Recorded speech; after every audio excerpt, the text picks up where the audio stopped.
দিনের ভোট রাতে হওয়ার আর সুযোগ নাই। সে ওইটা আর সে ফিরে আসবে বলে মনে করি না, অন্তত যতদিন আমরা আছি। এটা আপনি সেই ওয়াদা তো, কারণ আমি জানি তো, বললাম তো 3 নম্বর ক্রাইটেরিয়াতে ধরা খাবো তো। 3 নম্বরটা যেটা তো এখান থেকে পার পেয়ে গেল, ওখানে তো আমার তো বয়স 73 হয়ে যাবে, আর কদিন বাঁচবো ভাই। সুতরাং এখন তো আমার চাওয়া পাওয়ার কিছু নাই, দেওয়ার পালা।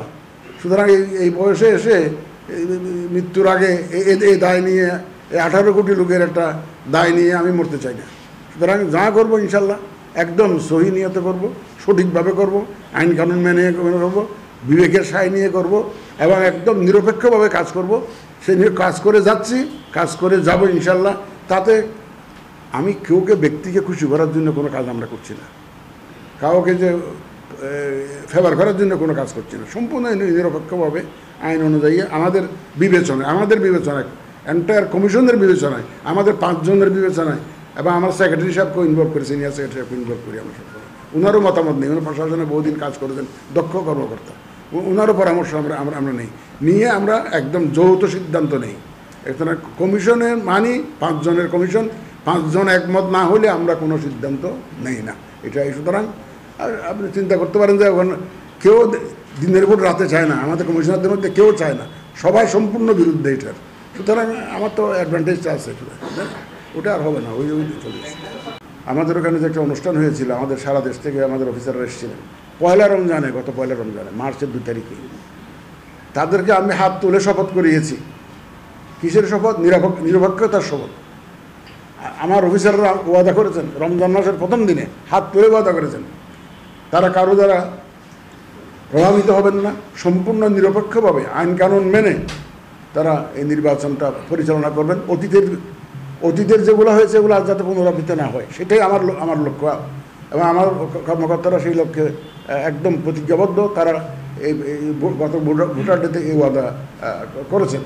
সুতরাং আমরা সম্পূর্ণ একটা নিরপেক্ষ এবং বিশ্বাসযোগ্য, গ্রহণযোগ্য নির্বাচন অনুষ্ঠানের জন্য আমরা প্রতিজ্ঞাবদ্ধ, এবং সেই লক্ষ্যে আমরা কাজ করে যাচ্ছি।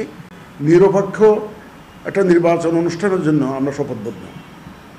ইসি সম্পূর্ণরূপে নিরপেক্ষ একটা প্রতিষ্ঠান এখন, এবং নিরপেক্ষ আছে, নিরপেক্ষ থাকবে, সেই নিশ্চয়তা আমি জাতিকে দিতে পারি আপনাদের মাধ্যমে।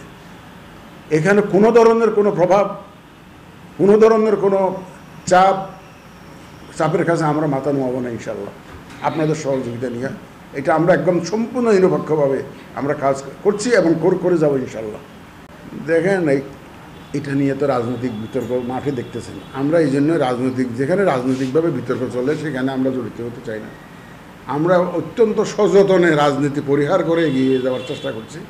এই জন্য অনেকে আমাদের উপরে একটু মন খারাপ আছে যে আমরা এই যে সংস্কার কমিশনের সুপারিশ আমরা মানছি না বলে অনেকেই আমাদেরকে দায়ী করতে চায়।